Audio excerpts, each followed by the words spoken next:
upon the throne. To him upon the throne, Lord of the heavens and the earth. the Lord of the heaven and the earth. O Savior, Redeemer, risen Lord.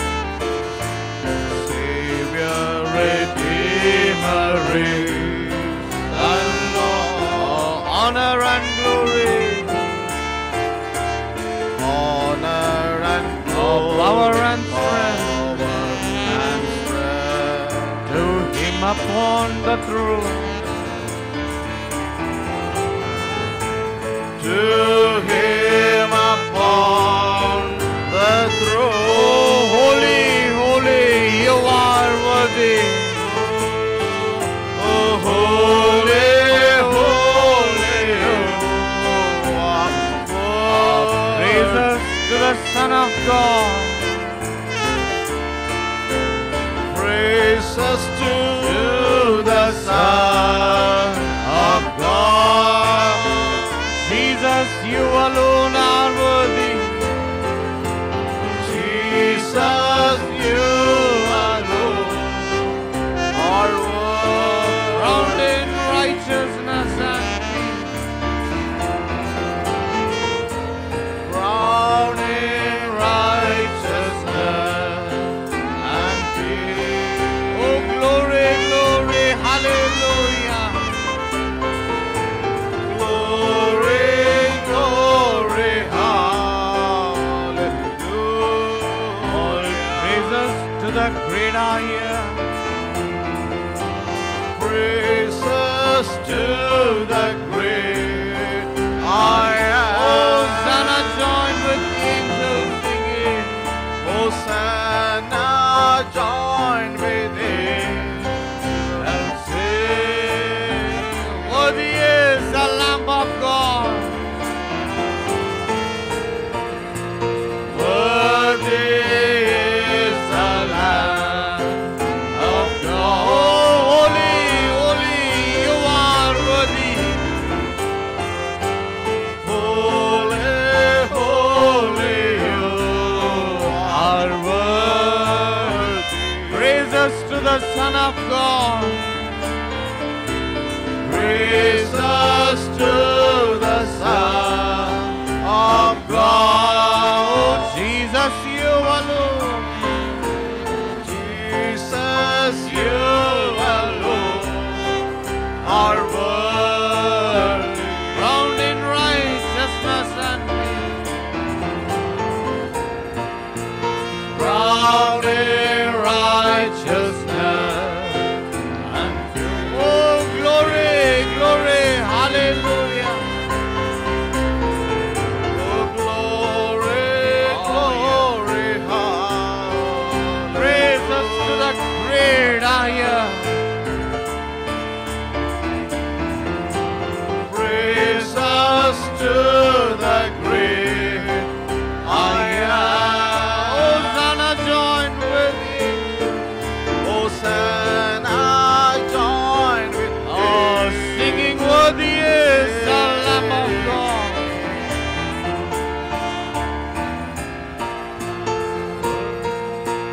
Worthy is the Lamb of God. Lord of the heavens and the earth.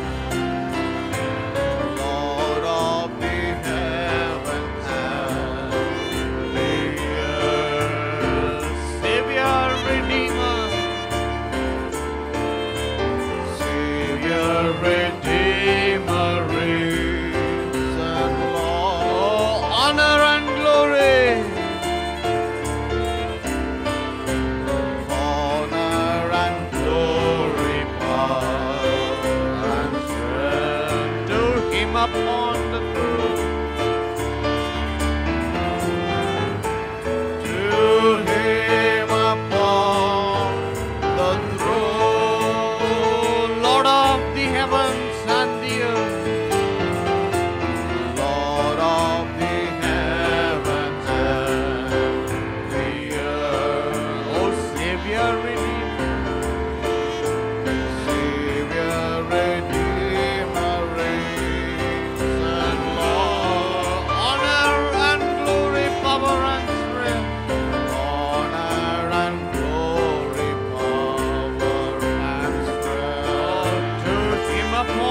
the true. To him upon the throne. Holy, holy, you are Oh, holy, holy, you are worthy. praises to the Son of God. Praises to the Son of God. Jesus, you alone are worthy. Oh, Jesus, you alone are worthy. Crowned in righteousness, Crowned in righteousness and oh glory, glory, hallelujah. oh, glory, glory, hallelujah. Praises to the great I am. Praises to the great I Hosanna, am. join with angels singing. Hosanna, join with angels singing. Worthy is the Lamb of God. Worthy is the Lamb of Oh, God. glory, glory, hallelujah. Oh, glory, glory, hallelujah. Praises to the great I am. Praises to the great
எங்களை நினைத்தேன்.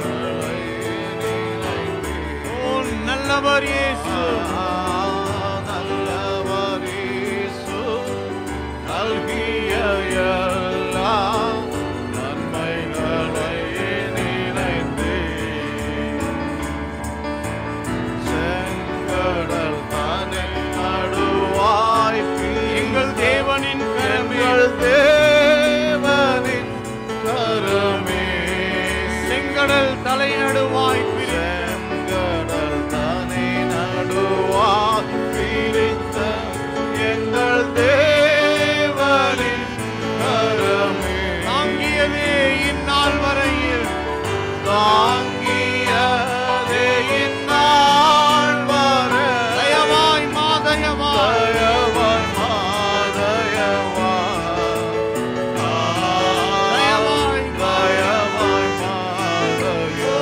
தாங்கியதே இந்நாள் வரையில், தாங்கியதே இந்நாள் வரையும் தயவாய் மாதயவாய் தயவாய் மாதயவாய் நன்றியால் பாடிடுவோம்,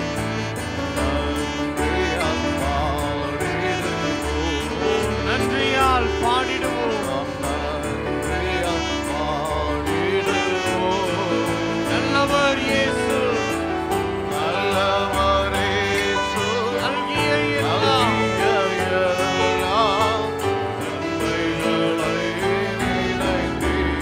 ஓ நல்லவர் இயேசு நல்கிய எல்லாம்,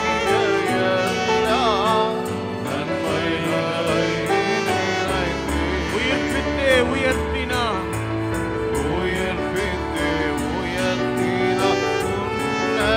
உடன் சுதந்திரராயிருக்க நம்மை உயிர்ப்பித்தே உயர்த்தினார்.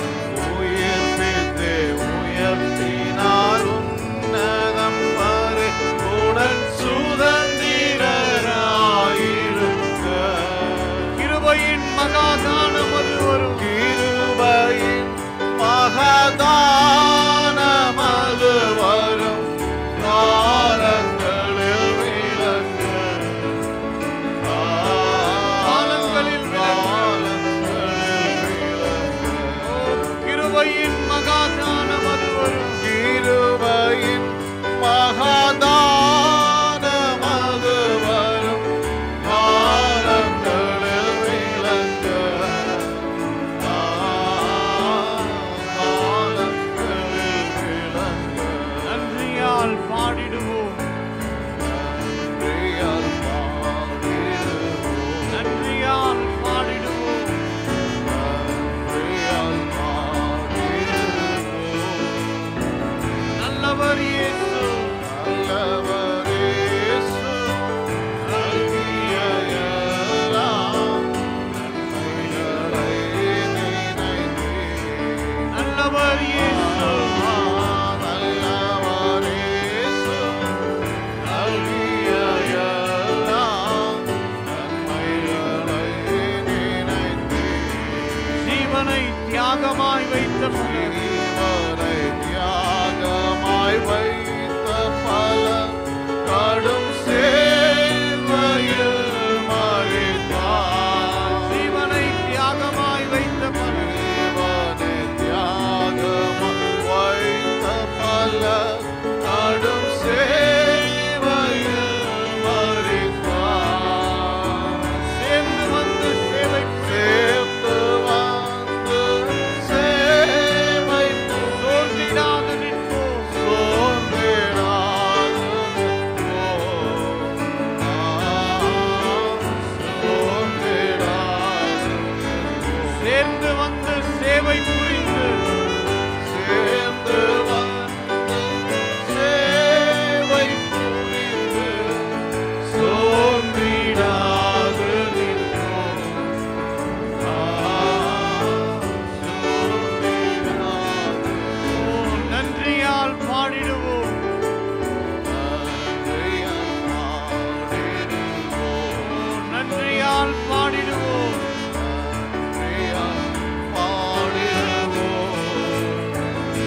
நல்லவர் இயேசு நல்லவர் இயேசு நல்கிய நன்மைகளை நினைத்தேன். நன்மைகளை நினைத்தேன். நல்லவர் இயேசு நல்லவர் இயேசு நல்கிய எல்லாம் நல்கிய நன்மைகளை நினைத்தேன். நன்மைகளை நினைத்தேன். அழைக்கப்பட்டோரே நீர் உன்னத அழைப்பினை அழைக்கப்பட்டோரே நீர் உன்னத அழைப்பினை அறிந்தே வந்திடுவீர். அழைக்கப்பட்டோரே நீர் உன்னத அழைப்பினை அறிந்தே வந்திடுவீர். அளவில்லா திரு ஆக்கம் இதனை அளவில்லா திருவாக்கமில்லை. அவனியோர் களிப்பி அவனியோர் களிப்பீர். அவனியோர் களிப்பீர். அளவில்லா திரு ஆக்கம் இதனை அளவில்லா திருவாக்கமதினை அவனியோர்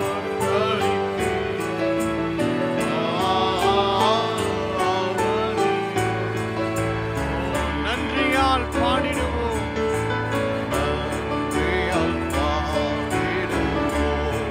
நன்றியால் பாடிடுவோம். நல்லவர் இயேசு நல்லவர் இயேசு நல்கிய எல்லா நன்மைகளை நினைத்தேன். நல்லவர் இயேசு நல்கிய நல்லவர் இயேசு நல்கிய எல்லா நன்மைகளை நினைத்தேன். உயிர்ப்பித்தே உயர்த்தினார். உயிர்ப்பித்தே உயர்த்தினார்.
நாம் இக்காலையில் இங்கு இருப்பதற்கு மற்றொரு மகத்தான ஈஸ்டரின் நேரத்தை காணும்படியாக இந்த பூமியின் மேல் ஜீவிப்பதற்கு நிச்சயமாகவே ஒரு ஸ்லாக்கியம் அடைந்துள்ள ஜனங்களாகவே இருக்கிறோம். ஈஸ்டர் ஆனது எப்பொழுதுமே நமக்கு அப்பேற்பட்ட ஒரு மகிமையான காரியத்தையும் புதிய நம்பிக்கைகளையுமே கொண்டு வருகிறது. எவ்வளவு அற்புதமானது! நான் இக்காலையில் அங்கே பின்னால் உள்ள அந்த அறைக்கு நடந்து சென்ற போது யாரோ ஒருவர் என்னை சந்தித்து, சகோதரன் பிரணாம், கடந்த வருடம் சாட்டக்குவா என்ற இடத்தில் சிறு பிள்ளைக்கு இல்லை, சிறு குழந்தைக்கு அல்லது யாரோ ஒருவருக்கு ஜெபிக்கப்பட்டதை நீர் அறிவீர். அதாவது அதற்கு அதனுடைய இருதயத்தின் அடைப்பிதழ்கள் அகற்றப்பட்டு அல்லது ஏதோ ஒன்று அதன் மீது பொருத்தப்பட்டது என்றார். மேலும் அவர் தொடர்ந்து, அந்த குழந்தை சுகமடைந்து விட்டது, அது இக்காலையில் இந்த கட்டடத்தில் உள்ளது, அது இக்காலை இங்கே அமர்ந்து கொண்டிருக்கிறது என்று கூறினார். எனவே அது அருமையாய் உள்ளது. நாம் மற்றொரு ஆராதனை துவங்குவதற்கு முன்னரே நாம் ஒரு கால் அந்த சிறு சாட்சியை கேட்கலாம். நாம் ஒரு மகிழ்ச்சியான ஜனங்களாயிருக்கிறோம். இப்பொழுது நீங்கள் உயிர்த்தெழுதலை குறித்த வேத பகுதியை ஏற்கனவே வாசித்திருக்கவில்லை என்றால், நான் சகோதரன் நெவில் அவர்களிடம் உயிர்த்தெழுதலை குறித்த வேத வாசிப்பை மத்தேயுவில் இருந்தோ அல்லது லூக்காவில் இருந்தோ வாசிப்பாரா என்று கேட்க உள்ளேன். சகோதரனே, நீங்கள் வாசித்து விட்டீர்களா? எனவே நாம் ஜெபத்திற்காக ஆயத்தமாய் கொண்டிருக்கையில் இப்பொழுது இந்த ஆராதனையை தொடர்ந்து சுகமளிக்கும் ஆராதனையும் நடைபெற உள்ளது. இந்த ஆராதனை முடிவுற்ற பிறகு நீங்கள் உங்களுடைய காலை சிற்றுண்டியை அருந்து செல்லலாம். அதன் பின்னர் நாங்கள் மீண்டும் 9:30 மணிக்கு திரும்ப வந்து மற்றொரு ஆராதனையை துவங்குவோம். அதன் பின்னர் அதனை தொடர்ந்து சுகமளிக்கும் ஆராதனைகளும் நடைபெறும். அதன் பின்னர் அதனை தொடர்ந்து ஞானஸ்தான ஆராதனைகளும் நடைபெறும். இது ஞானஸ்தானத்திற்கு என்ன ஒரு அழகான நேரமாய் உள்ளது. ஓ என்னே, உயிர்த்தெழுதல்! அந்த காரணத்தினால் தான் நாம் ஞானஸ்தானம் பண்ணப்படுகிறோம். ஏனென்றால் அவர் மீண்டும் உயிர்த்தெழுந்து விட்டார். நாம் இங்கே நம்முடைய ஞானஸ்தான தொட்டியை அமைப்பதற்கு முன்னர் நாம் வழக்கமாக ஜனங்களை அதிகாலை வேளைகளில் வெண்பனியால் மூடப்பட்ட குளிர் மிகுந்த ஆற்றண்டை அழைத்து சென்று அங்கே அந்த ஆற்றண்டையிலே அவர்களுக்கு ஞானஸ்தானம் கொடுத்ததை நினைத்து பார்க்கிறேன். அது ஒரு புனிதமான நேரமாய் உள்ளபடியால் அதனை குறித்த ஏதோ ஒரு காரியம் உண்டு. ஈஸ்டர் ஒரு மகத்தான நேரமாய் உள்ளது. நான் சகோதரன் பேட் டெய்லர் இங்கே அமர்ந்திருப்பதை பார்த்துக் கொண்டிருந்தேன். கடந்த இரவு நான் யாரோ ஒருவரிடத்தில் பேசிக் கொண்டிருந்தேன். அதாவது ஓக்லஹோமாவில் நடைபெற்ற நம்முடைய கடந்த கூட்டத்திலேயே நான் இதை செய்ய முயன்றேன். நான் இதை அறிவிக்கவில்லை. அதாவது என்னுடைய பழைய பகுத்தறிதலின் ஊழியத்தை செய்யும்படி தேவன் என்னை அழைக்கும் வரையில் நான் அதை இப்பொழுது ஒருபுறம் தள்ளி வைக்க முயற்சித்துக் கொண்டிருக்கிறேன். ஏனென்றால் புதிய ஊழியம் வந்து கொண்டிருப்பதை ஆரம்பித்துள்ளதை நான் எண்ணி பார்க்கிறேன். அன்று ஒரு இரவு அதை குறித்து எவருமே அறிந்திருக்கவில்லை. குருடாக பிறந்திருந்த ஒரு குழந்தை, ஒரு பையன் முற்றிலும் குருடாய், சுமார் 6 வயது நிரம்பிய ஒரு பையன் மேடையின் மேல் வந்தபோது நான் அதை பரிசோதித்து பார்த்தேன். அப்பொழுது அவன் அப்படியே உடனடியாக, சகோதரன் பிரணாம், என்னால் காண முடிகிறது என்று கூச்சலிட்டான். அவனுடைய ஜீவியத்திலேயே முதன்முறையாக அவனுடைய கண்கள் திறக்கப்பட்ட போது அந்த பையனுக்கு அருகில் அங்கே சகோதரன் பேட் டெய்லர் அவர்கள் நின்று கொண்டிருந்தார். எனவே நீங்கள் இங்கே என்னோடு கூட மகத்தான எதிர்பார்த்தலோடு இருக்கின்றீர்கள் என்று நான் நம்புகிறேன். நமக்காக தேவன் ஏதோ ஒரு காரியத்தை செய்யும்படியாகவும் நாம் ஏற்கனவே இருந்து வருகிறதை பார்க்கிலும் மற்றொரு உயர்ந்த மட்டத்திற்கு நம்மை கொண்டு வருகிறார் என்றும் நான் எதிர்நோக்கிக் கொண்டிருக்கிறேன். இப்பொழுது நாம் ஜெபத்திற்காக நம்முடைய தலைகளை தாழ்த்துவோமாக. எங்களுடைய கிருபையுள்ள பரலோக பிதாவே, நாங்கள் இக்காலையில் இங்கே சாலையின் ஓரத்தில் உள்ள இந்த சிறு சபையில் கூடி வந்திருக்கையில் எங்கள் மனதில் கொண்டிருக்கிற எல்லாவற்றுக்காகவும் விசேஷமாக இந்த ஈஸ்டர் காலையில் நாங்கள் உண்மையிலேயே உமக்கு நன்றியுள்ளவர்களாய் இருக்கிறோம். ஈஸ்டர் என்ற ஒன்று இல்லாதிருந்தால் நாங்கள் இன்றைக்கு இந்த நிலையில் இருந்திருக்கவே மாட்டோம்.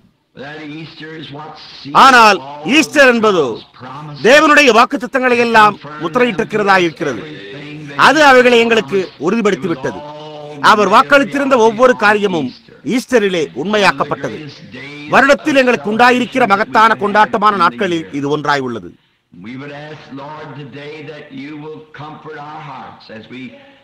கர்த்தாவே, இன்றைக்கு நாங்கள் அமர்ந்து பரிசுத்த ஆவிக்கான எதிர்பார்த்தலின் கீழ் காத்திருக்கையில் ஈஸ்டருக்கு பிறகு வந்த பரிசுத்த ஆவியானவரே எங்கள் இருதயத்தின் மேல் வந்து எங்களை தேற்றி மகத்தான வல்லமையுள்ள அளவுகளின் எங்கள் விசுவாசத்தை திரும்ப அளித்து இயேசுவானவர் நாங்கள் நடக்கும்படி நியமித்திருக்கிற அந்த ஜீவியத்தில் நாங்கள் நடக்கும்படிக்கு நீர் எங்களுடைய இருதயங்களை தேற்ற வேண்டும் என்று நாங்கள் வேண்டிக் கொள்ள மனதாயிருக்கிறோம். நாங்கள் ஒவ்வொருவருக்காகவும், தனிப்பட்ட நபராயுள்ள ஒவ்வொருவருக்காகவும், விசேஷமாக வீட்டை விட்டு அகல முடியாத பிணியாளிகளுக்காகவும், இன்றைக்கு எங்குமே ஆராதனைகளில் சென்று கலந்து கொள்ள முடியாதவர்களுக்காகவும் ஜெபிக்கிறோம். தேவனே அவர்களோடு இரும். இந்த ஈஸ்டரானது அவர்கள் படுக்கையிலிருந்து எழுந்து ஜீவியத்தில் இதற்கு முன்பு அவர்கள் ஒருபோதும் அறிந்திராத ஒரு புதிய ஆரோக்கியத்தை கண்டறியும் ஒரு உண்மையான ஈஸ்டராக இது இருப்பதாக கர்த்தாவே இதை அருளும். ஒவ்வொரு பிரசங்கியாரும் இன்றைக்கு உலகத்தை சுற்றிலும் நீ கொண்டுள்ள ஒவ்வொரு ஊழியக்காரனும் இந்த மகத்தான நினைவு கூறுதலை கொண்டாடி கொண்டிருக்கிற ஒவ்வொருவரும் தேவன் தம்முடைய ஜனங்களுக்காக சேமித்து வைத்துள்ள ஆகாரத்தை காத்திருக்கும் ஆடுகளுக்கு தங்களுடைய சபையோர்களுக்கு கொண்டு வரும்படியான அபிஷேகத்தையும் பலனையும் வல்லமையையும் பெற்றுக் கொள்வார்களாக. கர்த்தாவே இதை அருளும். நாங்கள் எங்களுடைய பங்கிற்காக தாழ்மையாய் கர்த்தராகிய இயேசு கிறிஸ்துவின் நாமத்தில் காத்திருக்கிறோம். ஆமென். நான் இப்பொழுது உயிர்த்தெழுதலுக்கான வேத வாக்கியங்களை சகோதரன் நெவில் அவர்கள் வாசிக்கும்படி கூறப் போகிறேன்.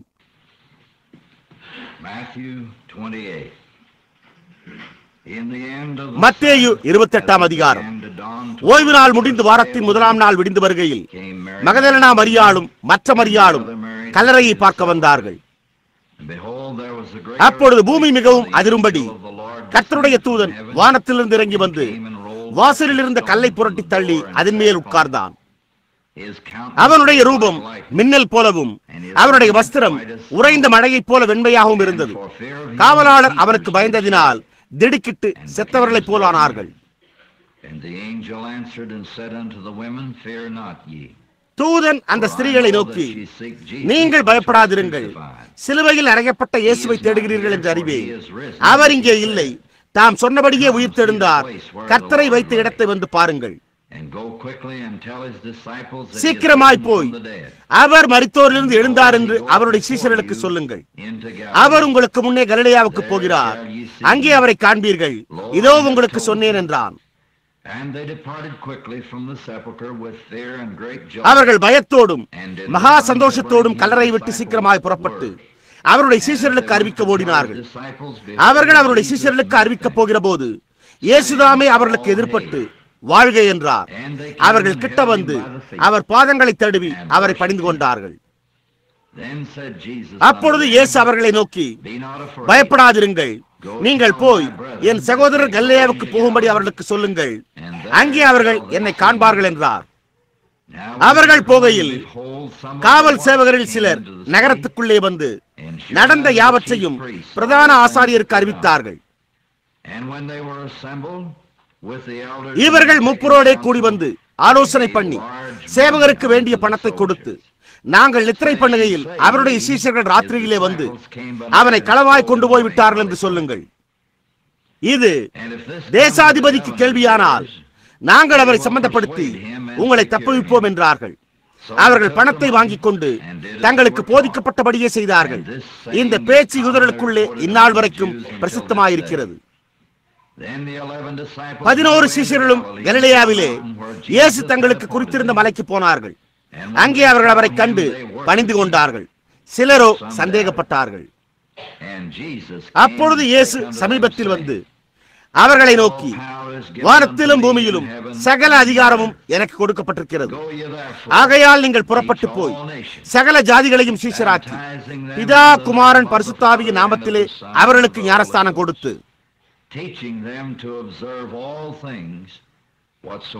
நான் உங்களுக்கு கட்டளையிட்ட யாவையும் அவர்கள் கை கொள்ளும்படி அவர்களுக்கு உபதேசம் பண்ணுங்கள். இதோ உலகத்தின் முடிவு பரியந்தம் சகல நாட்களிலும் நான் உங்களுடனே கூட இருக்கிறேன் என்றார். ஆமேன்.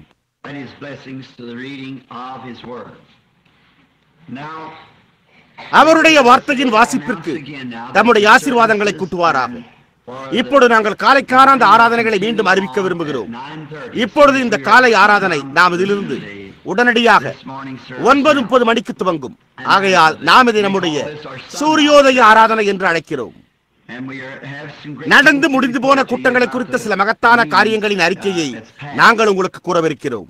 வியாதியாயும் துன்பப்படுகிறவர்களுமாய் இருக்கிற நீங்கள் யாவரும் இந்த காலையில் இந்த உயிர்த்தெழுந்த இயேசுவானவர் இன்றைக்கும் ஜீவிக்கிறார் என்றும் அவர் எப்போதும் இருந்த விதமாகவே அப்படியே மாறாதிருக்கிறார் என்றும் விசுவாசிக்கும்படியான விசுவாசத்தோடு வர வேண்டும் என்று நாங்கள் விரும்புகிறோம்.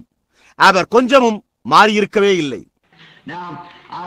இப்பொழுது நான் யோபுவின் புஸ்தகம் 19ஆம் அதிகாரத்தில் கண்டறிந்த ஒரு சிறு வேத பகுதியை 15வது வசனத்திலிருந்து துவங்கி வாசிக்க விரும்புகிறேன். They that dwell in my house, my maids, count me for a stranger. என் வீட்டு ஜனங்களும் என் வேலைக்காரிகளும் என்னை அந்நியனாக எண்ணுகிறார்கள். அவர்கள் பார்வைக்கு நான் பரதேசியானேன். நான் என் வேலைக்காரனை கூப்பிடுகிற போது அவன் எனக்கு உத்தரவு கொடான். என் வாயினால் நான் அவனை கெஞ்ச வேண்டியதாயிற்று. என் சுவாசம் என் மனைவிக்கு வேறுபட்டிருக்கிறது. என் கர்ப்பத்தின் பிள்ளைகளுக்காக பரிதபிக்கிறேன்.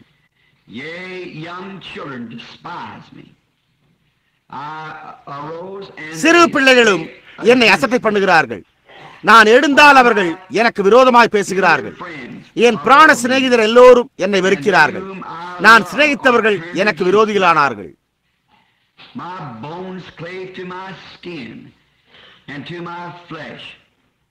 என் எலும்புகள் என் தோலோடும் என் மாம்சத்தோடும் ஒட்டி கொண்டிருக்கிறது. என் பற்களை மூட கொஞ்சம் தோல் மாத்திரமே தப்பினது. என் சிநேகிதரே, எனக்கு இறங்குங்கள், எனக்கு இறங்குங்கள். தேவனுடைய கை என்னை தொட்டது. தேவனைப் போல நீங்களும் என்னை துன்பப்படுத்துவானேன்? என் மாம்சம் பட்சிக்கப்பட்டாலும் நீங்கள் திருப்தியற்றிருக்கிறது என்ன? நான் இப்பொழுது சொல்லும் வார்த்தைகள் எழுதப்பட்டால் நலமாயிருக்கும்.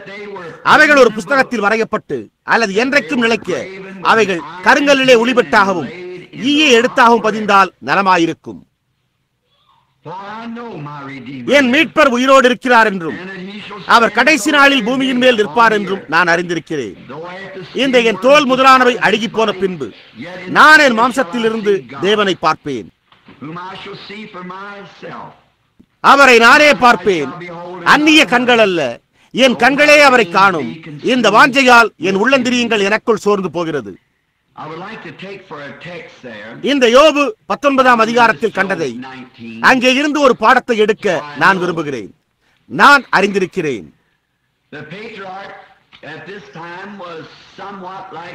கோத்திர தலைவன் இந்த நேரத்தில் ஏறக்குறைய நாம் இன்றைக்கு உள்ளது போன்றே இருந்தான். அவன் கடும் சிக்கலான தொல்லைகளில் இருந்து வந்தான். நாம் அதை தலைக்கு மேலே செல்லும் வெள்ளம் என்றே அழைக்கிறோம். அவன் பதற்றம் கொண்டிருந்தான். எனவே அவன் சாம்பல் குவியலில் அநேக நாட்களாக அமர்ந்து தன்னை ஆற்றும்படியான வார்த்தைகளை கண்டறிய முயற்சித்துக் கொண்டிருந்தான். அவனுக்கு தைரியத்தை அளிக்கக்கூடிய ஏதோ ஒன்றை கண்டறிய முயற்சித்துக் கொண்டிருந்தான். அவன் தன்னுடைய ஜீவியம் அவனிடத்திலிருந்து வாடி வதங்குவதை கண்டபோது அவனுக்கு ஓர் ஆறுதலாக இருக்கும்படியான ஏதோ ஒன்றை கண்டறியவே முயற்சித்துக் கொண்டிருந்தான். முதலாவது, அவன் ஒரு வயோதிக மனிதனாய் ஏறக்குறைய 90 வயதுடனாய் இருந்தான். அவன் தேவனுடைய கரத்தினால் வாதிக்கப்பட்டிருந்தான். இப்பொழுது தேவன் தம்முடைய கரத்தினால் அவனை தொடவில்லை என்றும், ஆனால் தேவன் அவனை சாத்தான் தொடும்படி அனுமதித்தார் என்பதையும் நாம் அறிவோம். தேவன் இந்த காரியங்களை செய்ய பிரதிநிதிகளை மட்டுமே உடையவராயிருக்கிறார். தேவன் பொல்லாங்கு செய்யப்பட வேண்டும் என்று விரும்புகிறார். எனவே அவர் அதை செய்ய சாத்தானை அவிழ்த்து விடுகிறார்.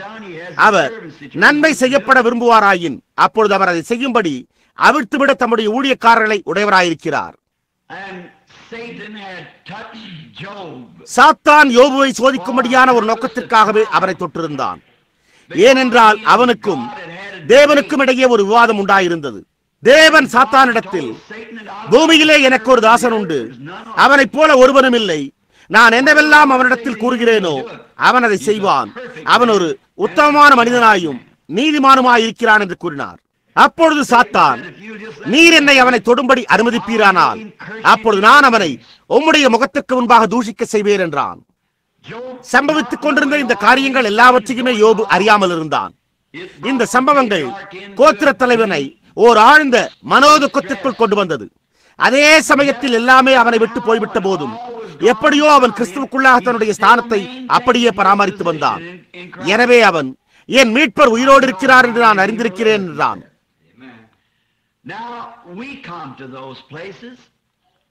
இப்பொழுது நாம் அந்த இடங்களுக்கே வந்திருக்கிறோம். நாம் யாவருமே வந்திருக்கிறோம். நாம் இங்கே அதே விதமான ஒரு நோக்கத்திற்காகவே இன்றைக்கு கூட்டப்பட்டிருக்கிறோம் என்று நான் விசுவாசிக்கிறேன்.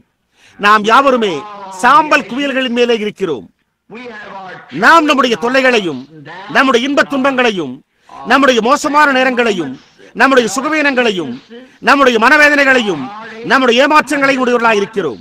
ஆகையால் யோபு தன்னுடைய நண்பர்களிடத்திலிருந்து ஆறுதலான வார்த்தைகளை கண்டறிய முயற்சித்துக் கொண்டிருந்தது போல இந்த ஈஸ்டர் காலையில் அதே விதமாகவே ஆறுதலான வார்த்தைகளை கண்டறியவே நாம் வந்துள்ளோம்.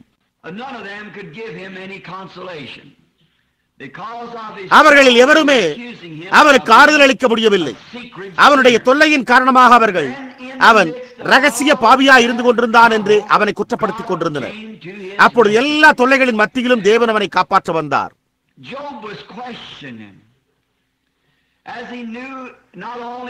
யோபு கேள்வி கேட்டுக் கொண்டிருந்தார். அவன் தன்னுடைய சுகவீனம், தன்னுடைய பருக்கள், தொல்லை, மன துயரங்களை மட்டுமின்றி தன்னுடைய குடும்பத்தையும் தன்னுடைய எல்லா செல்வத்தையும் இழந்து விட்டதையும் ஏறக்குறைய தன்னுடைய ஜீவனே எடுக்கப்படவிருந்ததையும் அறிந்திருந்தான். ஆனால் அவன் ஒரு வயோதிக மனிதனாய் முதிர்ந்தவனாய் இருந்து அவன் கல்லறைக்கு போய்க் கொண்டிருந்ததையும் அறிந்திருந்தான்.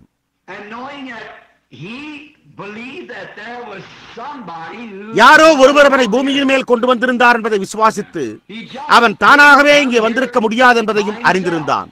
அவன் ஒரு தகப்பனிடத்திலிருந்தும் ஒரு தாயினிடத்திலிருந்துமே வந்திருந்தான் என்றும், ஆனால் அதே சமயத்தில் அந்த தகப்பனும் தாயும் அவர்களை கொண்டு வர யாரோ ஒருவரை உடையவர்களாக இருந்திருக்க வேண்டும் என்பதையும் அவன் அறிந்திருந்தான். எனவே இது முதல் நபரை கொண்டு வந்தது யார் என்ற மூல காரணத்துக்கு திரும்பி செல்லும்படி சுழல ஆரம்பிக்கும். அப்பொழுது அவன் இதை குறித்து வியப்படைந்தான். இங்கே நான் மிருகத்தை காட்டிலும் மேலான ஒரு ஜீவனை கொண்டவனாய், தாவர ஜீவனை பார்க்கிலும் ஒரு மேலான ஜீவனை கொண்டவனாய் சுற்றி நடந்து கொண்டிருப்பது என்பது ஒரு வினோதமான காரியமாய் உள்ளது. ஆனால் அதே சமயத்தில் அவன் மரமானது மரித்து போனாலும் அது மீண்டும் ஜீவிக்கும், ஒரு பூ மரித்து போனாலும் அது மீண்டும் ஜீவிக்கும் என்றும் கூறினான் என்பதை நாம் கண்டறிகிறோம். ஆனால் அவன் மனுஷனோ படுத்து கிடக்கிறான். அவன் ஜீவித்து போன பின் அவன் எங்கே?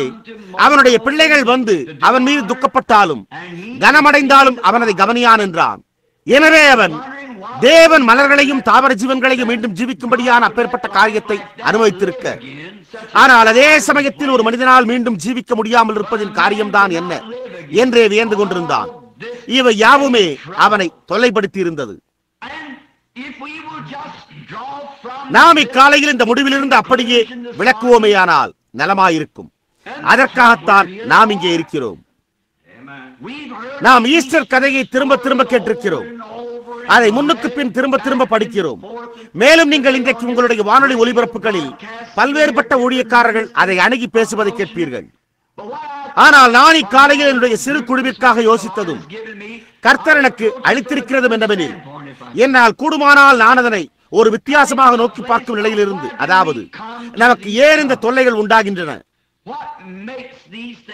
இந்த காரியங்களை உண்டாக செய்கிறது எது, ஏன் ஒரு கிறிஸ்தவன் எப்போதுமே குழப்பமடைய வேண்டும், ஏன் ஒரு கிறிஸ்தவனுக்கு எல்லா காரியங்களும் பரிபூர்ணமாக செயல்படுவதில்லை, ஆனால் அவ்வாறு அது செயல்படுகிறதில்லை. நாம் அதை அறிவோம் என்ற ஒரு இடத்திற்கு வந்து அணுக உள்ளேன். சில சமயங்களில் நாம் பாவிகளாய் இருந்தபோது நமக்கு உண்டாயிருந்த தொல்லைகளை காட்டிலும் நாம் ஒரு கிறிஸ்தவனாக ஆகும்போது நாம் அதிக தொல்லைகளை உடையவர்களாக இருக்கிறோம். மேலும் தொடர்ந்து நீதிமானுக்கு வரும் துன்பங்கள் அநேகமாயிருக்கும், கர்த்தர் அவைகள் எல்லாவற்றிலும் நின்று அவனை விடுவிப்பார் என்று எழுதப்பட்டுள்ளது. தேவன் அநேக துன்பங்களும் வினோதமான உணர்வுகளும் நம்முடைய புரிந்து கொள்வதற்கு அப்பாற்பட்ட வினோதமான காரியங்களும் உண்டாகும் என்று வாக்களித்தார். ஆனாலும் அவைகள் எப்பொழுதும் நம்முடைய நன்மைக்காகவே செய்யப்படுகின்றன. நாம் அதை வெறுமனே புரிந்து கொள்ள முடியாது. ஏனென்றால் நாம் புரிந்து கொண்டால் அப்பொழுது நமக்கு விசுவாசமே இருக்காது. அப்பொழுது நாம் ஒரு புரிந்து கொள்ளுதலோடு செல்வோம். ஆனால் நாம் இதை செய்கிறோம், நாம் அதை பெற்றுக் கொள்கிறோம். அது நமக்கான ஒரு நன்மையான காரியத்தையே கிரியை செய்ய போகிறது என்று விசுவாசத்தின் மூலமாக, அவருடைய வார்த்தையின் மூலமாக நாம் விசுவாசிக்கிறோம். நம்மால் அதை இன்றைக்கு காலையில் இதன் பேரிலானதை பற்றி பிடித்துக் கொள்ள கூடுமானால் நலமாயிருக்கும். நாம் நம்முடைய எல்லா தொல்லைகளையும் பற்றி பிடித்துக் கொள்ள கூடுமானால் நலமாயிருக்கும். நம்ம எவருமே அவைகளில் பாதிக்க முடியாதவர்களாய் இருக்கவில்லை. எனவே அந்த காரியங்கள் நம்முடைய நன்மைக்கானதாகவே உள்ளன என்பதை நம்மால் அறிந்து கொள்ள கூடுமானால் நலமாயிருக்கும்.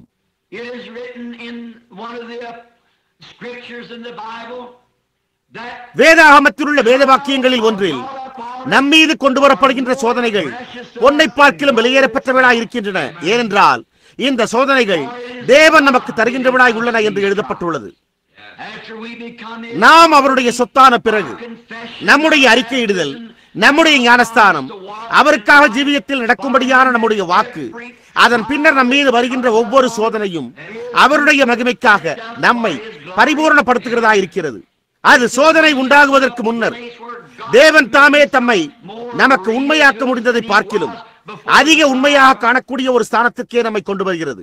அது சத்தியமாயிருக்கிறது என்பதை அறிய நான் போதுமான காலம் ஜீவித்து விட்டேன் என்று கூறும்படியாக நான் இந்த காலையில் யோபுவோடு சேர்ந்து கொள்ள விரும்புகிறேன். நான் என் சொந்த ஜீவியத்தில் அதை கண்டிருக்கிறேன். அதாவது ஒவ்வொரு சமயத்திலும் வழக்கத்திற்கு மேற்பட்டதான ஒரு சூழ்நிலை எழும்பும் போது என்னால் அதனை தட்டி கழிக்கவோ அல்லது அதனை தனித்தடக்கிடவோ அல்லது அதனை மேற்கொள்ளவோ முடியாது.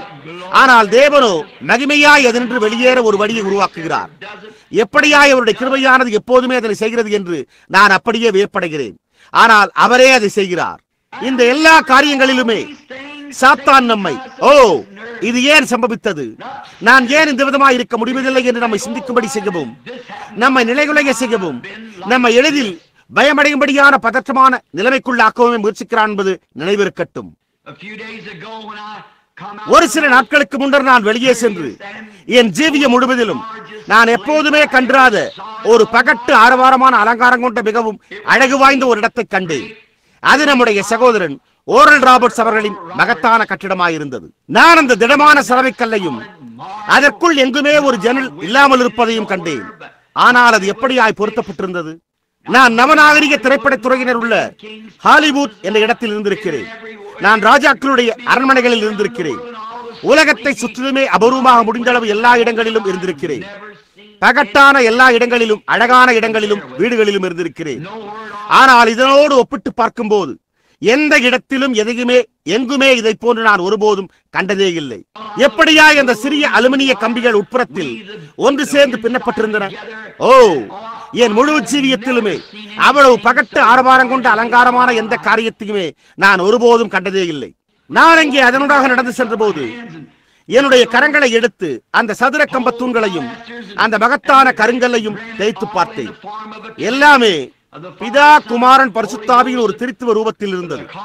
அந்த பொருட்கள் அனைத்துமே அவ்வாறே இருந்தன. நான் அதற்கு சற்று முன்னர்தான் சகோதரன் டாமி ஆஸ்பான் அவர்களிடத்திலிருந்து வந்திருந்தேன். அவருடைய மகத்தான கர்த்தருக்காக அங்கே நடைபெறும் வல்லமையான ஊழியத்தையும் கண்டிருந்தேன். நான் வெளியே நின்று அந்த கட்டடத்தை திரும்பி பார்த்து, நான் தேவனே, நிச்சயமாகவே நான் ஒரு மாய்மாலக்காரன் ஆகிவிட்டிருக்கிறேன். நிச்சயமாகவே நான் ஏதோ ஒரு இடத்தில் நாதியற்றவனாயிருக்கிறேன். ஏனென்றால் இந்த ஊழியங்களை கொண்ட மனிதர்களோ என்னிடத்திலிருந்து வெளியே வந்தவர்களாயிற்று என்று எண்ணினேன். மேலும் நான் என்ன கர்த்தாவே, அதை போன்ற எந்த காரியத்தை கொண்டும் நீர் என்னை நம்ப முடியாத அளவிற்கு நான் அவ்வளவு நம்பிக்கைக்கு ஆளாகாதவனாய் இருக்கலாம். நீர் என்னை கூட்டங்களுக்கும் மற்ற காரியங்களுக்கும் ஒரு சில டாலர்களை சிறிதளவில் செலுத்த அனுமதித்திருந்தாலும் கூட இப்பொழுது அவர்களோ என்னை திருப்தியில் சிறைச்சாலைக்கு அனுப்ப முயற்சித்துக் கொண்டிருக்கின்றனர்.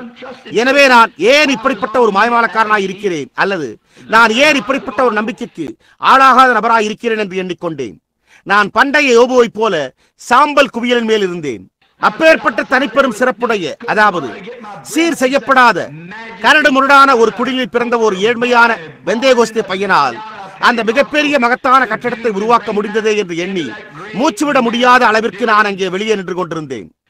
அப்பொழுது நான், தேவனே, நான் ஒரு கால் தகுதி இல்லாதவனாய் இருக்கலாம் என்று எண்ணினேன். அப்பொழுது ஒரு மெல்லிய சத்தம் அந்த தாழ்வாரங்களின் ஊடாக அப்படியே இறங்கி வந்து, ஆனால் நான் உன்னுடைய பங்காய் இருக்கிறேன் என்று உரைத்தது.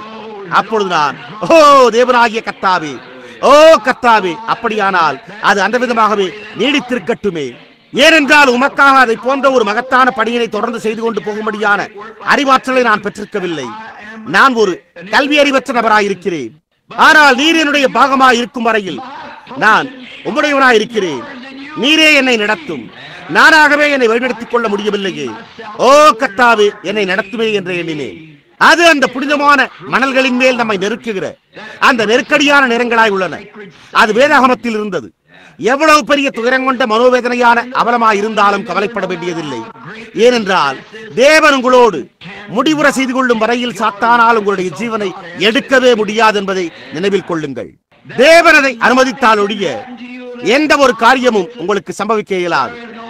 தேவன் அனுமதித்தால் ஒழிய எந்த பொல்லாங்குமே உண்டாகாது. அது உங்களுடைய நன்மைக்காகவே அவர் கிரியை செய்து கொண்டிருப்பதாக உள்ளது. நாம் அதை சிந்தித்து பார்ப்போமாக. ஜலப்பிரளயமானது உலகத்தை அழிக்க வந்தபோது அதனால் நோவாவை அழிக்க முடியவில்லை. நோவாவை அழித்து போட முடியவில்லை. ஏனென்றால் அவன் செய்யும்படியான ஒரு பணியை தேவன் உடையவராயிருந்தார்.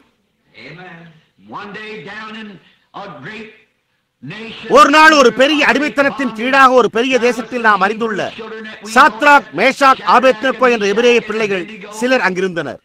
அங்கே அவர்கள் ஒரு தீர்மானம் செய்ய வேண்டிய ஒரு நிலைக்கு வர வேண்டியதாக இருந்தது. அதாவது ஏதோ ஒரு காரியம் செய்யப்பட வேண்டியதாக இருந்தது.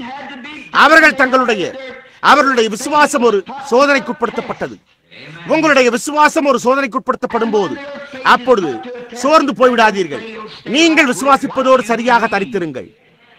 அவர்கள் அந்த வேலையை சந்திக்கும்படியான விசுவாசமானது ஒரு சோதனைக்குட்படுத்தப்பட்டது. அப்பொழுது அவர்கள் ஒரு நெருக்கடியான வேலையினூடாக சென்றனர். அவர்களோ ஒரு சாம்பல் குவியல் அண்டைக்கு மாத்திரமே செல்லவில்லை, ஆனால் அவர்களோ ஒரு அக்கறை சூளைக்குள்ளாகவே சென்றனர். ஆனால் சாத்தானாலும் அவர்களை அடிக்க முடியவில்லை. ஏனென்றால் தேவனுடைய தீர்மானம் இன்னும் நிறைவேற்றப்படாமல் இருந்தது. அவர்களால் என் மீட்பர் உயிரோடு இருக்கிறார் என்று நான் அறிந்திருக்கிறேன் என்ற இந்த நம்பிக்கையோடு அங்கே உள்ளே செல்ல முடிந்தது. அங்கே அவர்களால் இந்த அக்கினி சூழலிலிருந்து எங்களை விடுவிக்க தேவன் வல்லவராய் இருக்கிறார் என்று நாங்கள் நிச்சயித்திருக்கிறோம். ஆனால் அப்படி விடுவிக்காமற் போனாலும் நாங்கள் இந்த சிலையை பணிந்து கொள்ள மாட்டோம் என்ற இந்த நம்பிக்கையோடு உள்ளே செல்ல முடிந்தது. சாத்தானால் அவர்களை பறிக்க முடியவில்லை. தேவனுடைய தீர்மானம் நிறைவேற்றப்படும் வரையில் அவனால் நோவாவை ஜலப்பிரளயத்தில் மூழ்கடிக்க முடியவில்லை. தேவனுடைய தீர்மானம் நிறைவேற்றப்படும் வரையில் அவனால் எபிரேய பிள்ளைகளை சுட்டரிக்க முடியவில்லை. தேவனுடைய தீர்மானம் நிறைவேற்றப்படும் வரையில் அவனால் யோபுவை பருக்களாலும் தொல்லைகளினாலும் கொல்ல முடியவில்லை.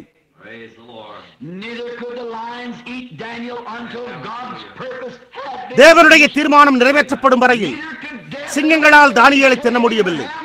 தேவனுடைய தீர்மானம் நிறைவேற்றப்படும் வரையில் மரணமும் வயோதிகமும் ஆபிரகாமை மேற்கொள்ள முடியவில்லை. நம்முடைய ஜீவியத்தை குறித்து தேவனுடைய தீர்மானம் நிறைவேற்றப்படும் வரையில் அது உங்களையும் மேற்கொள்ள முடியாது, அல்லது அது என்னையும் மேற்கொள்ள முடியாது. எனவே நாம் ஆறுதலுக்காகவே ஒன்று கூடி வருகிறோம். ஏன் தேவனானவர் தொல்லைகள் வர அனுமதிக்கிறார்? தேவன் தொல்லையை சேணம் பூட்டி அதனுடைய வாய்க்கு கடிவாளமிட்டு அது தனக்கு கீழ்ப்படியும்படிக்கு செய்கிறார். எனவே அந்த தொல்லைகள் நம்மை தேவனோடு ஒரு நெருங்கிய ஐக்கியத்துக்குள்ளாகவே கொண்டு வருகின்றன. ஜலப்பிரளயம் உண்டாகும் வரைக்கும் வானவில்லே இல்லாமல் இருந்தது. ஆனால் நோவா ஒரு வெள்ளப்பெருக்கில் 40 நாட்கள் இரவும் பகலுமாய் மிதக்கும்படியான அந்த நிலைமைக்குள்ளாக அவன் நெருக்கப்பட்ட பிறகு அந்த சிறிய பேழையோ தண்ணீரில் மேலும் கீழுமாக ஊசலாடியது. அதன் பிறகு ஜலப்பிரளயம் முற்று பெற்றது. அதன் பிறகே அவன் முதன்முறையாக நம்பிக்கையின் உடன்படிக்கையாக, வாக்குதத்தின் உடன்படிக்கையாக வானவில்லை கண்டான். அவன் உபத்திரவத்தினூடாக சென்ற பிறகு அப்பொழுதே அவன் வாக்குதத்தை கண்டான். அந்த விதமாகவே நீங்களும் உபத்திரவத்தினூடாக சென்ற பிறகு வாக்குதத்தை காண்கிறீர்கள். நான் அந்த செய்யுளை இல்லை, ஆராதனை கீதத்தை விரும்பி இருக்கிறேன். மற்றவர்கள் அந்த பரிசை வெல்ல போராடி சண்டையிட்டு இரத்த சமுத்திரங்களினூடாக பயணித்திருக்கையில் நான் ஒரு பூமெத்த மலர்படுக்கையின் மேல் இளைப்பாறுதலாக பரலோகத்திற்கான வீட்டிற்கு கொண்டு செல்லப்பட வேண்டுமா? நாம் ஆறுதலுக்காகவும் சமாதானத்திற்காகவும் வேண்டிக் கொள்கிறோம். தேவன் நமக்கு அளிக்கக்கூடிய சோதனைகளும் உபத்திரவங்களுமே அவர் நமக்கு அளிக்கும் மிக உயரிய சிறப்பாகும். அதுவே ஆறுதலையும் சமாதானத்தையும் காட்டிலும் மேலானதாய் உள்ளது. நம்முடைய ஆறுதல்களோ நதிக்கு அப்புறத்தில் உள்ளது. அது அந்த எபிரேய பிள்ளைகள் அந்த அக்கறை சூளைக்குள்ளாக செல்ல பலவந்தம் பண்ணப்படும் வரையில் இல்லாதிருந்தது.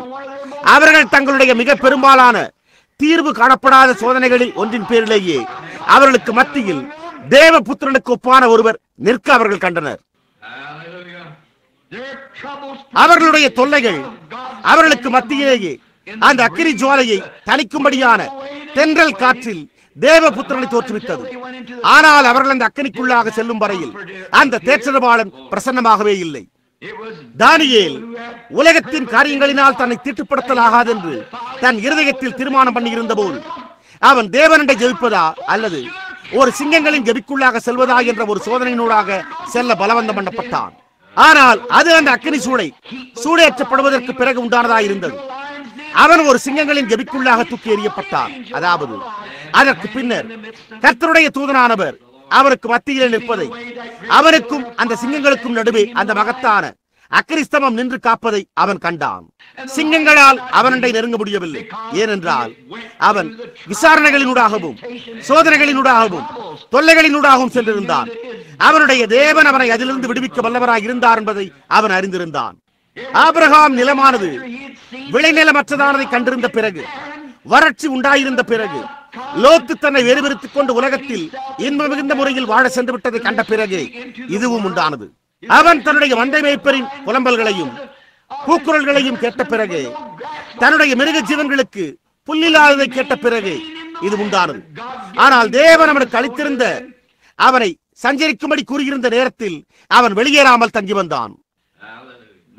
அப்பொழுது அந்த நாளிலே அவனுடைய பொறுமையின் முடிவு மட்டாய் அவன் சோதிக்கப்பட்டிருந்த பிறகு, அந்த நாளிலே அவனுடைய சோதனை முற்று பெற்ற போது, அவன் அந்நாளில் கருவாலி மரத்தின் கீழே ஏலோகிமோடு முகமுகமாய் பேசினான்.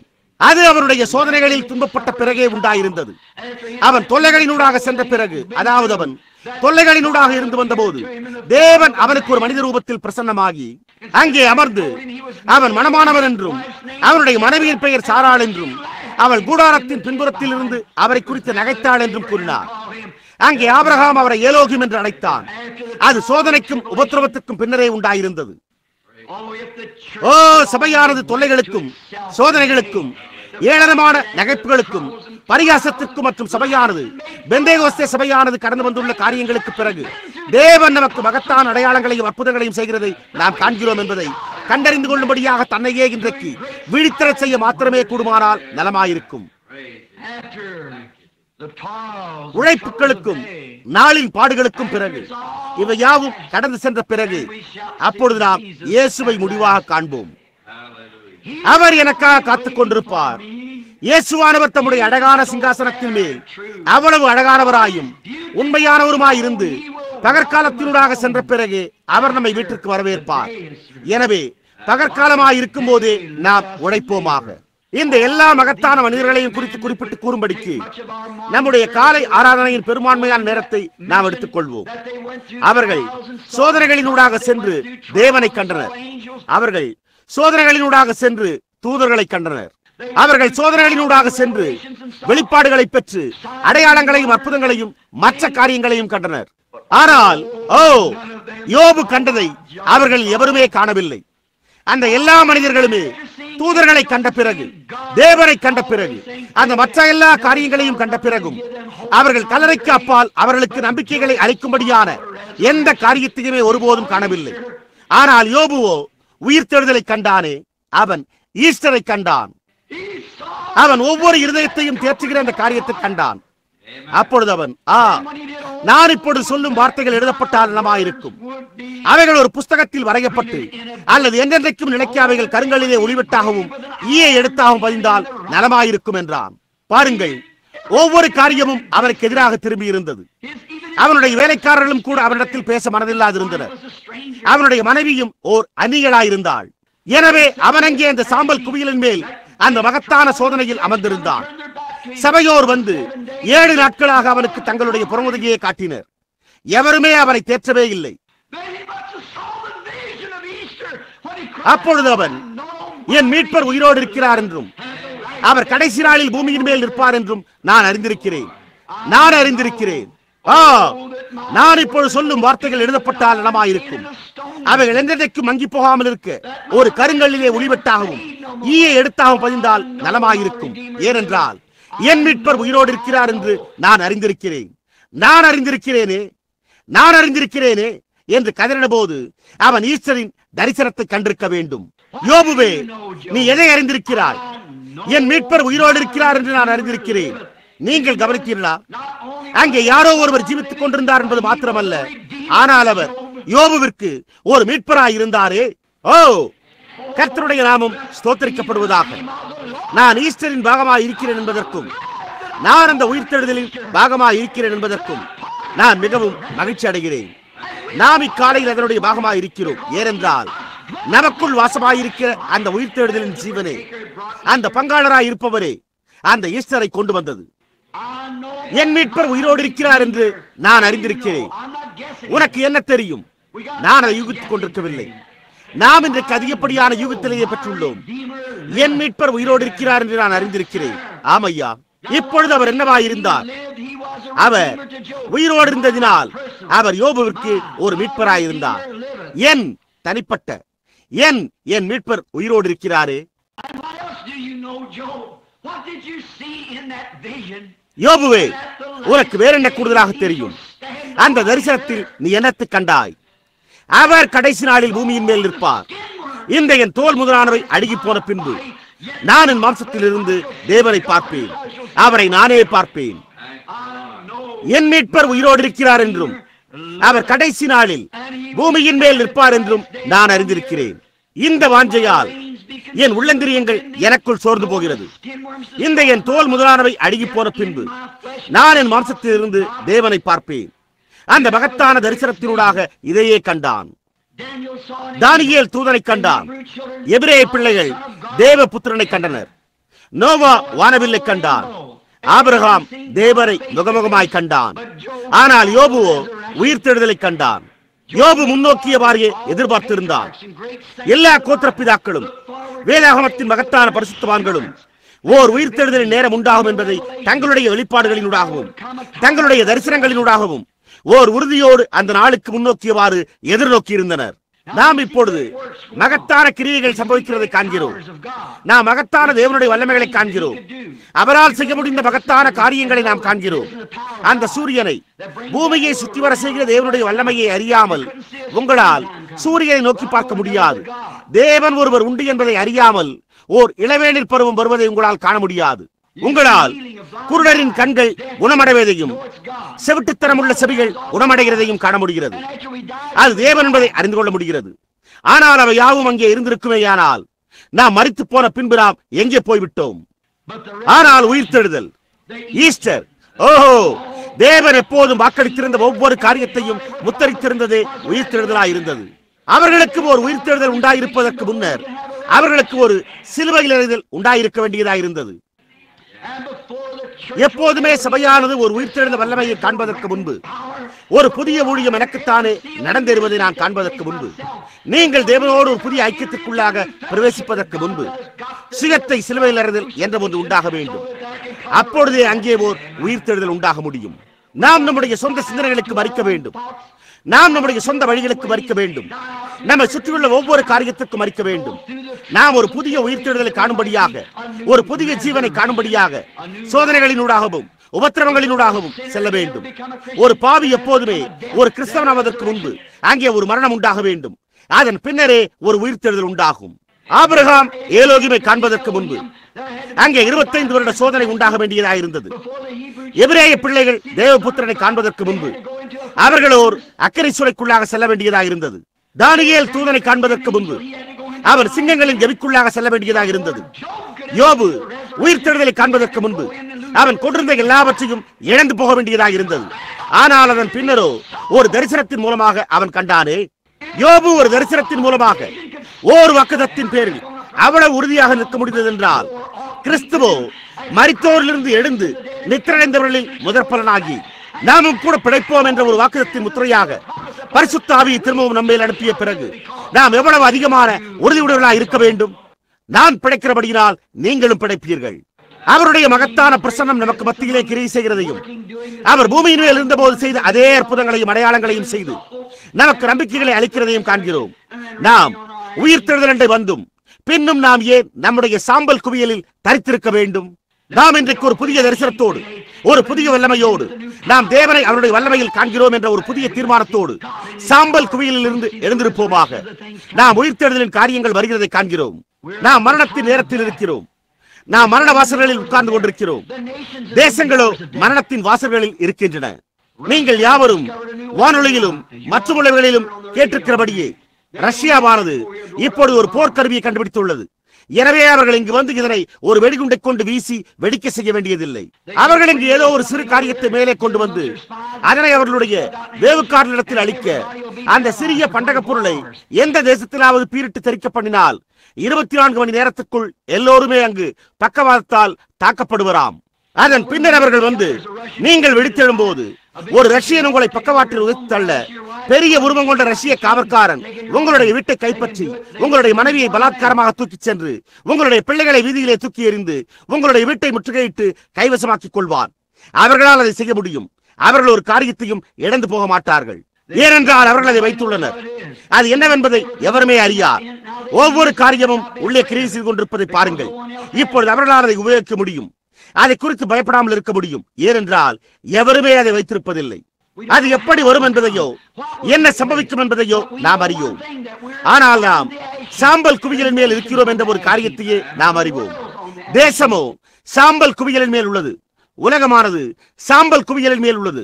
உலகமானது சாம்பல் குவியலின் மேல் இருக்கின்ற காரணத்தால் தேவ ஆவியானவரால் வர முடியும் என்பதற்கு நான் மிகவும் மகிழ்ச்சியாயிருக்கிறேன். எனவே நம்மால் என் மீட்பர் உயிரோடு இருக்கிறார் என்றும் அவர் கடைசி நாளில் பூமியின் மேல் இருப்பார் என்றும் நான் அறிந்திருக்கிறேன் என்று கூற முடியுமே. என்ற ஒரு நாள் அவர் வருவார். புலவன் இவ்விதமாய் எழுதினதில் வியப்பொன்றும் இல்லையே. ஜீவிக்கும் போது அவர் என்னை நேசித்தார், மரிக்கும் போது அவர் என்னை ரட்சித்தார், அடக்கம் பண்ணப்பட்ட போது அவரின் பாவங்களை அதிக தூரம் கொண்டு போய் விட்டார், உயிர் தெழுந்த போது அவர் என்னை என்னைக்குமாய் இலவசமாய் நீதிமானாக்கினார். என்றோ ஒரு நாள் அவர் வருகிறார். ஓஹோ, மகிமையான நாளாயிற்று. அதற்கு முன்பாக அவருடைய மாம்ச தோலினூடாக உடைந்த ரத்த துளிகளை கொண்ட ஓர் கெத்செமனையை எடுத்துக்கொண்டது. அங்கே மரித்தோரிலிருந்து உயிரோடு எழும்ப முடிந்த நித்திய தேவனின் நிரூபணத்தை உண்டாக்குவதற்கு முன்னர் அது இரக்கமற்ற கல்வாரியின் வியாகுல வேதனையை எடுத்துக்கொண்டது. ஒரு ஈஸ்டரை உண்டு பண்ண அது ஓர் கெத்செமனையையும் ஓர் கல்வாரியையும் எடுத்துக்கொண்டது. அது எடுத்துக்கொண்டது, அது நிச்சயமாகவே எடுத்துக்கொண்டது. எப்படியா அந்த அப்போஸ்தலர்கள் அந்த காலையில் அவர்களால் அவ்வளவாய் திடனற்று போய், பேதுரு, நான் மிகவும் திடனற்று போய்விட்டேன், எனவே நான் மீண்டும் மீன்பிடிக்கவே சென்று விடுவேன் என்றே நான் நம்புகிறேன், நான் மீண்டும் கீழே சென்று விடுவேன், நான் அவரை பார்த்திருக்கிறேன் என்று கூறும் அளவிற்கு ஆகிவிட்டது. அவர்கள் மகத்தான நம்பிக்கைகளை உடையவர்களாய் இருந்து விசுவாசித்திருந்த ஒவ்வொரு காரியமும் பெரிதான இருண்ட ஸ்தலத்தை அடையும் அளவிற்கு ஆகிவிட்டது. தேவன் என்ன செய்து கொண்டிருந்தார்? அவர் அந்த அப்போஸ்தலர்களை ஒரு சாம்பல் குவியலண்டை கொண்டு வந்து கொண்டிருந்தார். அவர்களுடைய விசுவாசத்தை அவர்களுக்கு உறுதிப்படுத்தும்படியான ஒரு இடத்திற்கு அவர் அவர்களை கொண்டு வந்து கொண்டிருந்தார். அப்பொழுது பேதுருவோ, அவர் கலிலேயாவிலே மகத்தான அற்புதங்களை செய்ததை நானே கண்டிருக்கிறேன், ஆனாலோ அவரோ அப்பால் உள்ள அந்த கல்லறையில் மரித்து உணர்ச்சியற்று விரைத்து போய் கிடக்கிறாரே. எனவே நான் இக்காலையில் சமுத்திரத்தண்டை சென்று ஒரு வலையை வீசி மீன் பிடிக்கப் போகிறேன். ஒரு கால் என்னால் சமுத்திரத்துக்கு அப்பால் காண முடிந்தால் நான் கண்டறிந்து கொள்வேன். கரையிலே நமக்காக அவர் காத்திருந்த போது அவரை கண்டதை நான் நினைத்து பார்க்கிறேன். எனவே நான் மீண்டும் அங்கே செல்வேன் என்று நான் நம்புகிறேன் என்றான். அதற்கு அப்போஸ்தலர்களும், என்னவென்று உமக்கு தெரியுமா, நாங்களும் உம்போடு செல்வோம் என்று நம்புகிறோம் என்றனர். ஓ, அவர்கள் துயரத்தில் ஆழ்ந்திருந்தனர். அவர்களுடைய கண்கள் வீங்கி போகும் அளவிற்கு அவர்கள் கதறி அழுதிருந்தனர். அந்த நிலைமைகளிலூடாக செல்வதை நாம் எப்படியாய் அறிந்துள்ளோம்? எப்படியாய் நாம் அறிந்துள்ளோம்? நாம் யாவருமே அந்த காரியங்களோடு பழக்கப்பட்டு சம்பந்தப்பட்டுள்ளோம். நான் கிழக்கு திசையை நோக்கி இருக்கிற இல்லை, வால்நட் ரிட்ஜ் கல்லறை தோட்டம் என்று அழைக்கப்படுகின்ற தொலைவில் உள்ள அந்த மலை உச்சியின் மேல் அப்பால் உள்ள அந்த கல்லறையில் விலையேற பெற்ற ஒன்றை நான் கிடத்தினதை நினைத்து பார்க்கிறேன். எப்படியா அங்கே ஒரு சிறிய குழந்தையை கிடத்தினேன். நான் அதை தாயினுடைய கரத்தின் மேல் வைத்து கதறினேன். என்னால் இனி ஒருபோதும் அடவே முடியாத அளவிற்கு நான் கதறி அழுதேன். எனக்கு தெரிந்த எல்லாவற்றையும் நான் செய்திருந்தேன். பின்னர் நான் ஒரு துப்பாக்கி எடுத்துக்கொண்டு தற்கொலை செய்து கொள்ள முயற்சிக்கும் அளவிற்கு அப்படிப்பட்டதான ஒரு நேரத்திற்குள்ளாக இருந்தேன். அப்பொழுது அங்கிருந்த அந்த சிறு அறையில் அந்த நேரத்தில் என்னுடைய முழங்காலில் நின்றிருந்த வேளையில் பரலோகம் மீண்டும் திறக்க அங்கே அழியாமையின் பிரகாசத்தில் அவள் நிற்பதை நான் கண்டேன். அப்பொழுது அவளுடைய கரங்களை என்னுடைய தோள்பட்டைகளை சுற்றி போட்டுக் கொண்டு, பெல், நீர் புரிந்து கொள்ளவில்லை, நாங்கள் உம்மை காட்டிலும் மிகவும் மேலான நிலையில் இருக்கிறோம் என்று கூறினதை உணர்ந்த வேளையாய் அது இருந்தது. பாருங்கள், அது ஒரு சிலுவையில் அறைதலை எடுத்துக் கொள்ளுகிறது. ஒரு மணலிலிருந்து வாசனை திரவியத்தை கொண்டு வர அதனை கசக்கி பிழிதல் நிகழ்ந்திருக்கிறது. அங்குள்ள ஒரு ஜீவியத்தின் மேம்பட்ட நிலையினை பெற்றுக்கொள்ள அந்த ஜீவியத்தின் நசுக்கி பிழிதல் நிகழ்ந்திருக்கிறது. அந்த காரணத்தினால்தான் இயேசுவானவர் அவர் என்னவா இருந்தார் என்பதை வெளிக்கொண்டு வரும்படியாக கசக்கி பிடிக்கப்பட வேண்டியவராய் இருந்தார். சிலுவையில் அறைதலுக்கு முன்னர் அவரால் நின்று வானத்திலும் பூமியிலும் சகல அதிகாரங்களும் என்னுடைய கரத்தில் கொடுக்கப்பட்டிருக்கிறது என்று கூற முடியாதிருந்தது. ஆனால் சிலுவையில் அறைதலுக்கு பின்னர் அவரால் நின்று வானத்திலும் பூமியிலும் சகல அதிகாரங்களும் என்னுடைய கரத்தில் கொடுக்கப்பட்டிருக்கிறது என்று கூற முடிந்தது. ஆனால் அது என்ன செய்தது? அது முதலாவது சிலுவையில் அறைதலை எடுத்துக்கொண்டது.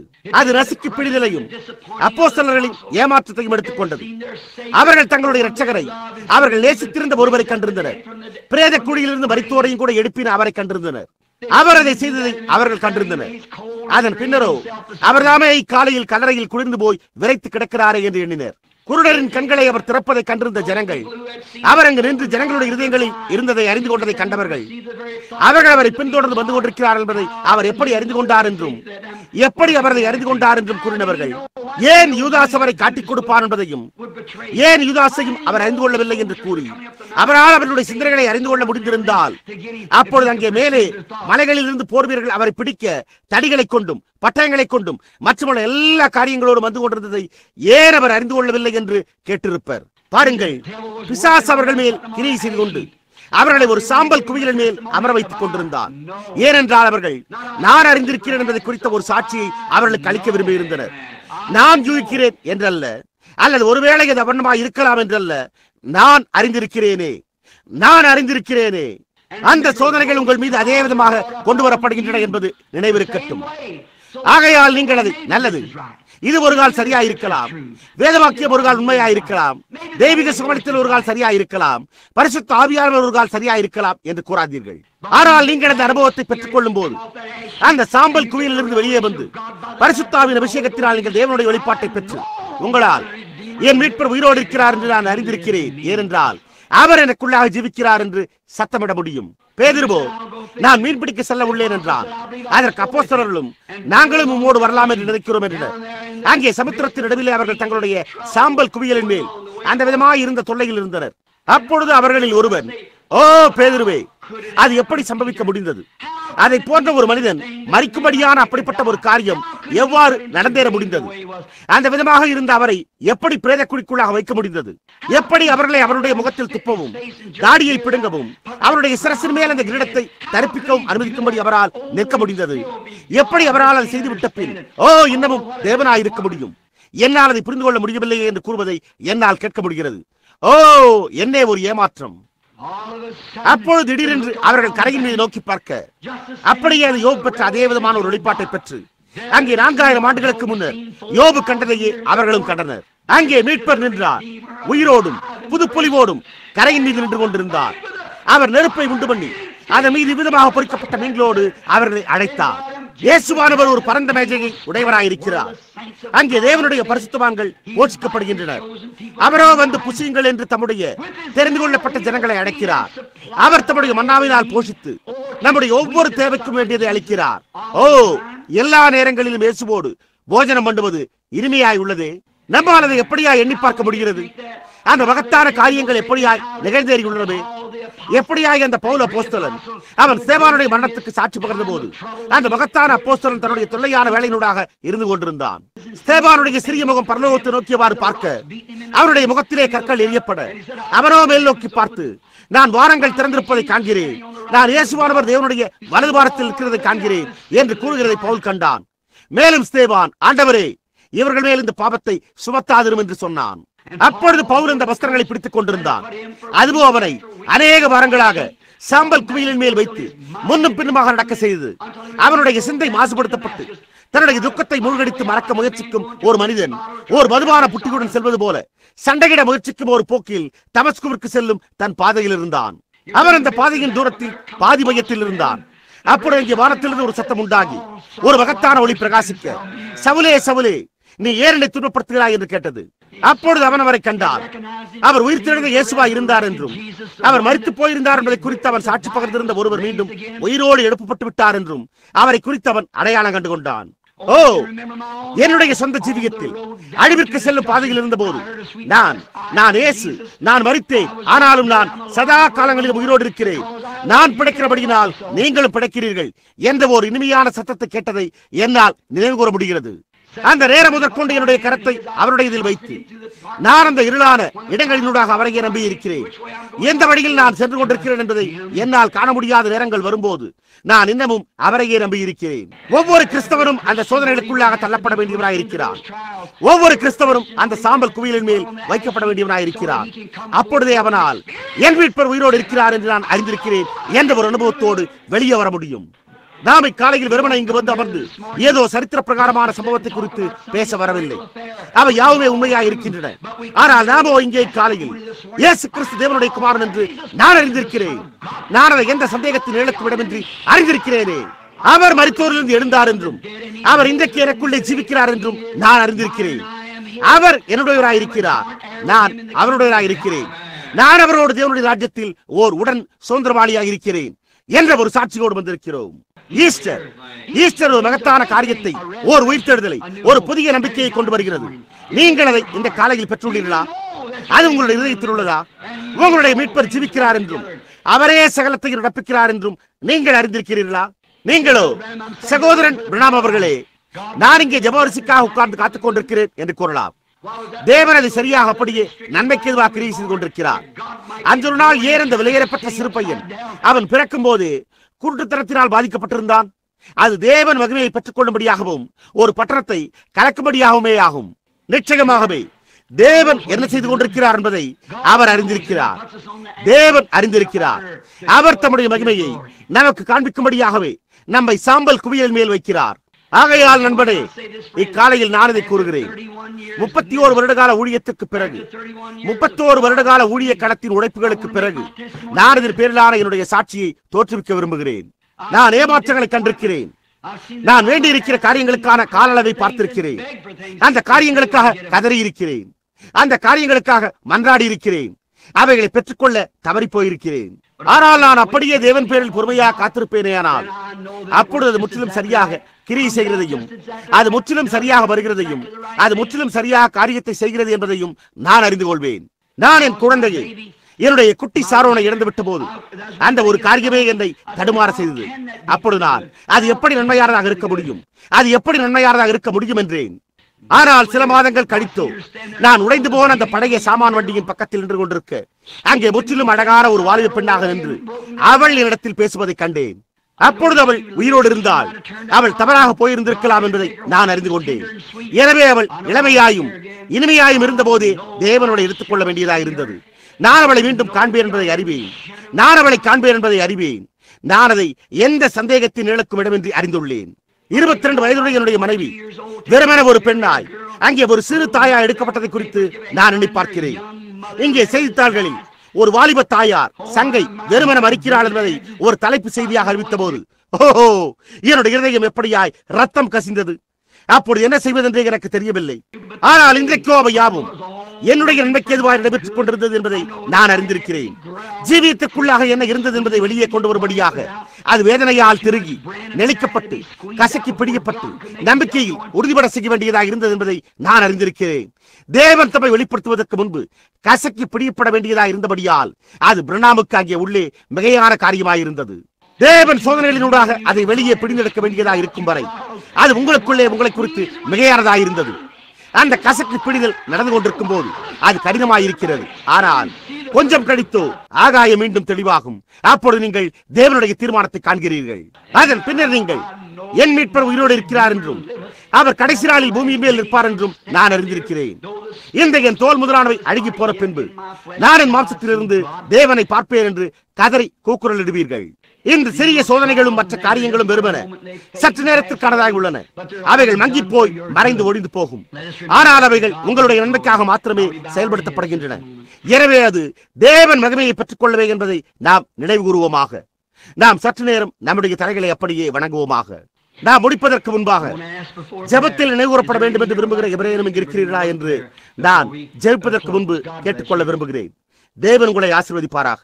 இங்குள்ள எத்தனை பேர் நான் மீண்டும் புதியதாய் வெளிவரும்படியாக எனக்கு ஒரு புதிய அனுபவத்தை தரும்படிக்கு இப்பொழுது என்னுடைய சோதனை நேரத்தில் தேவன் எனக்கு வேண்டும் என்று கூற விரும்புகிறீர்கள்?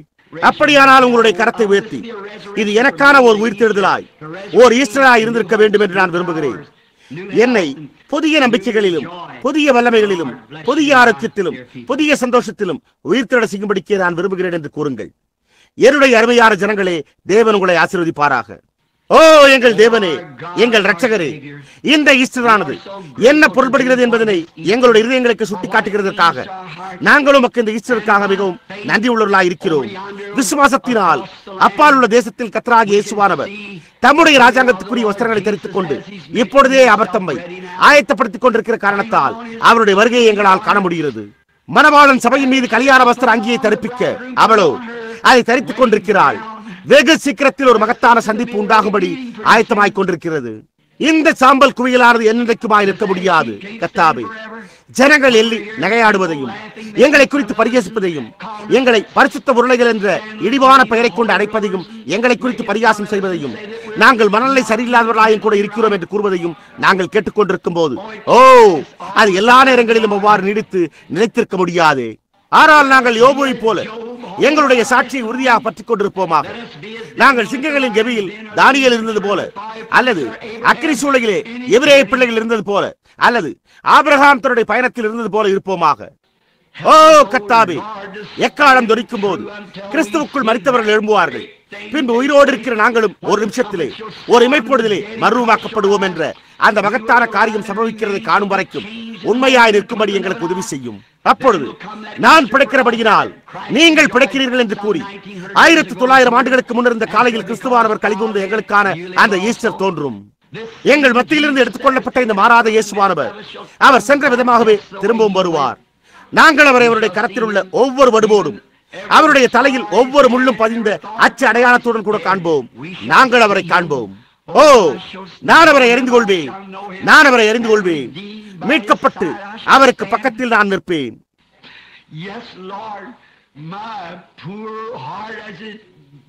ஆம் கர்த்தாவே, என்னுடைய அற்பமான இருதயமும் இந்த பலவீனமான என்னுடைய சரீரமும் கவலைகளாலும் மற்றும் அறுவடை களத்தின் உடைப்புகளாலும் ஊழிய களங்கள், இன்ப துன்பங்கள் மற்றும் கர்வமுள்ள ஊழியர்களிடையே காணப்படுகின்ற அக்கறையற்ற தன்மைகள் போன்றவைகளாலும் இடத்துக்கு இடம் ஜனங்களுடைய இகழ்ச்சி மற்றும் பொல்லாத சக்திகள் போன்றவைகளின் பாரத்தால் கீழே வளைய துவங்குகிறது. ஆனாலோ கர்த்தாவே, என்றோ ஒரு நாள் நாங்கள் எலியாவை போல ஆற்றண்டைக்கு வந்து அங்கே நோக்கி பார்க்க எங்களை தூக்கி செல்லும் ஒரு அக்கினி ரதமானது ஒவ்வொரு புதரண்டையிலும் சேனம் போட்டப்பட்டிருக்கும். எனவே இந்த சாம்பல் குவியல்களோ முன்வைக்கப்பட்டுள்ள அந்த மகத்தான காரியத்திலிருந்தும் அந்த மகத்தான மகிமையிலிருந்தும் எங்களை மறைக்கும்படியான திரைகளாய் மாத்திரமே உள்ளன என்பதை நாங்கள் அறிந்து கொள்வோமாக. நாங்கள் அவரை முகமுகமாய் காணும் வரையில் யோபுவை போல உண்மையாய் நிலைத்திருப்போமாக. நாங்கள் எங்களுடைய கர்த்தர் அவ்வளவு உண்மையாய் இருந்தது போல கல்வாரிக்கு போகும்படியான எங்களுடைய மாதிரியாய் இருந்தது போலவே இருப்போமாக.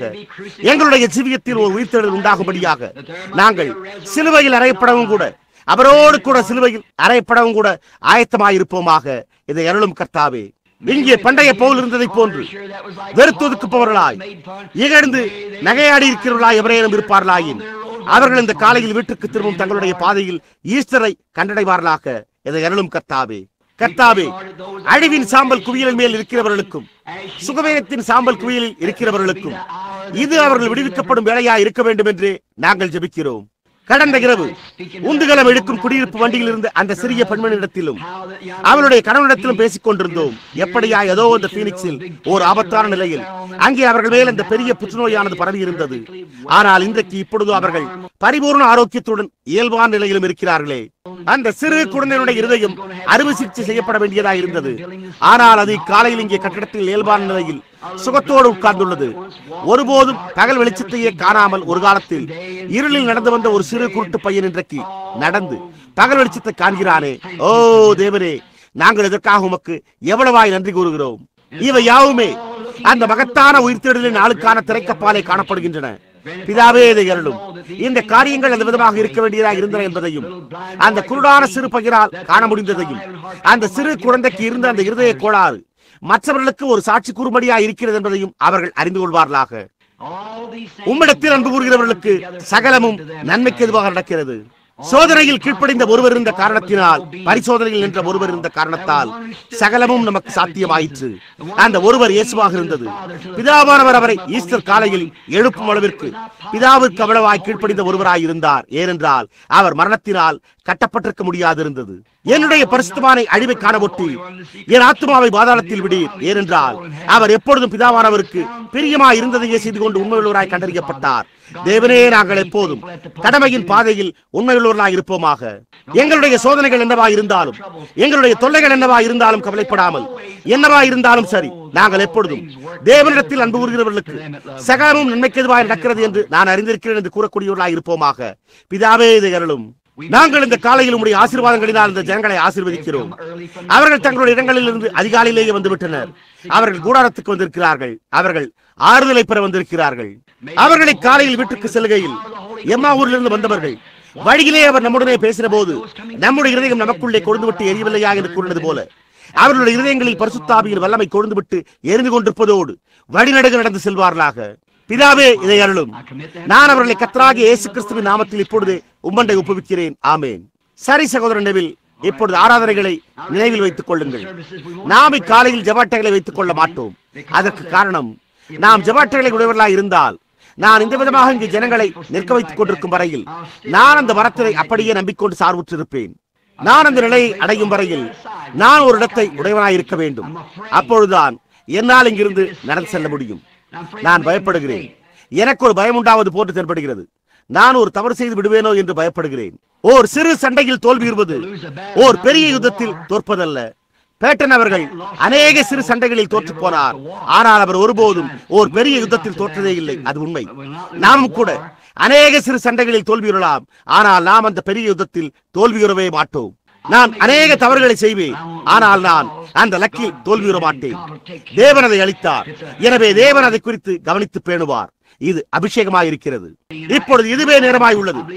இதுவே அந்த வேளை என்று நான் நம்புகிறேன். இந்த நாளில் இது ஈஸ்டராய் இருக்கிறபடியால் நான் துவங்கிக் கொண்டிருக்கிறேன். நான் அங்கே வியாதிஸ்தற்காக ஜெபித்தது போன்றே நான் நெடுக ஜெபிக்கப் போகிறேன். என்னால் முடிந்தால் இது அபிஷேகமாய் உள்ளது. அது எனக்குள்ளாக ஏதோ காரியம் சம்பவிக்க வேண்டியதாக இருக்கிறது.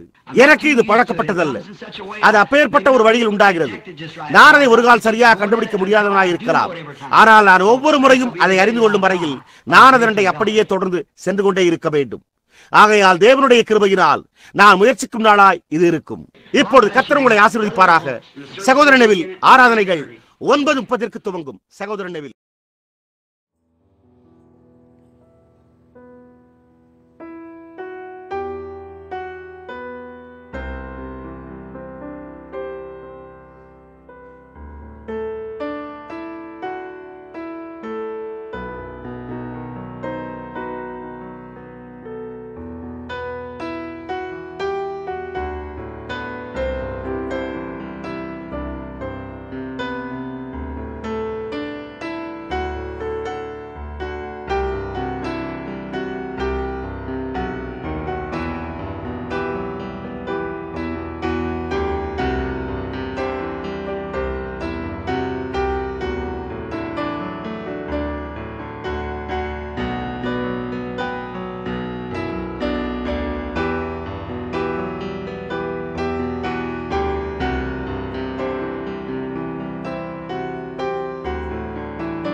என் ஆறுதல் ஆபத்து காலத்தில் துணையான சேனையின் கர்த்தர் என் நம்பிக்கை நான் உம்மை உயர்த்துவேன் புகழ்ந்திடுவேன். ஹல்லேலூயா ஹல்லேலூயா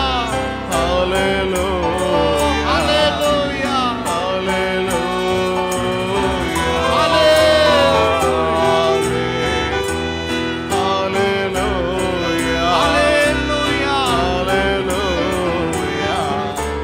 ஹல்லேலூயா கர்த்தரை நான் எக்காலத்திலும் ஸ்தோத்தரிப்பேன், ஆராதிப்பேன். நீர் செய்த நன்மைகளை நினைக்கிறேன். நன்றியால் என்னுள்ளம் என்னுள்ளம் மகிழ்வேன் அன்பா. ஹல்லேலூயா. Hallelujah. ஹல்லேலூயா. Hallelujah. ஹல்லேலூயா. ஹல்லேலூயா. ஹல்லேலூயா. ஆபத்தில் உழன்ற என்னை மீட்க வந்த என் நேசரே, செந்நீரினால் என்னை கழுவிடுவேன். உம் ஆவியால் என்னை உயர்த்துவேன். ஹல்லேலூயா. ஓ ஹல்லேலூயா.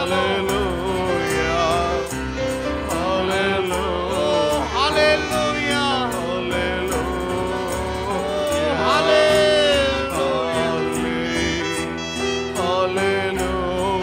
ஹல்லேலூயா. ஹல்லேலூயா. நீரே என் தேவன், என் ரட்சகர். உம் பிரசன்னம் எனக்கு ஆறுதல். நீரே என் மீட்பர். ஓ என் கண்மலை, நான் உம்மை போற்றுவேன், ஆராதிப்பேன். ஹல்லேலூயா. ஹல்லேலூயா. ஹல்லேலூயா.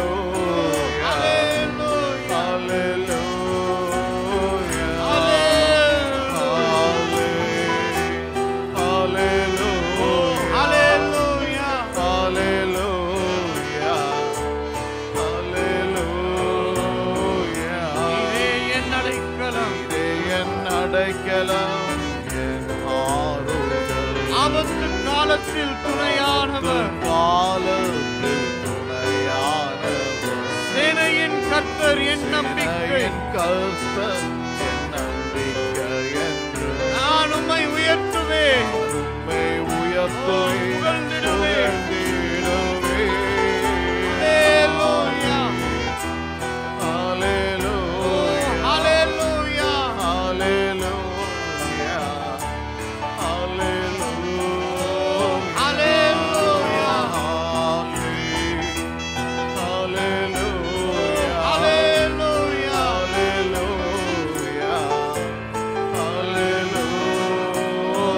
ஹல்லேலூயா.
நன்மைகள் நினைக்கிறீரே.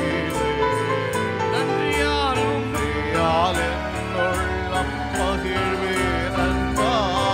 ஹalleluya Hallelujah. Hallelujah.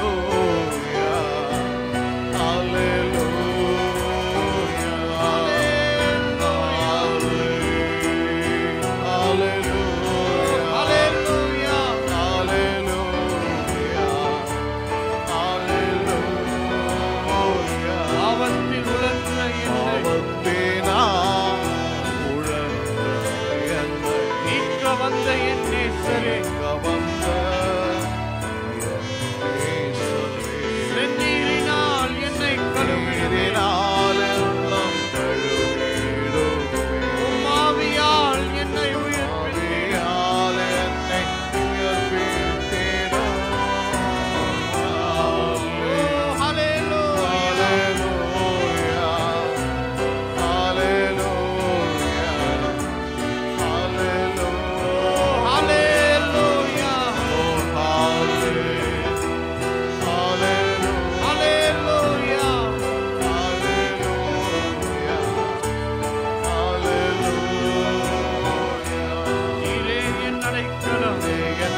அடைக்கலம் என் ஆறுதல், ஆபத்து காலத்தில் துணையானவர், சேனையின் கர்த்தர் என் நம்பிக்கை.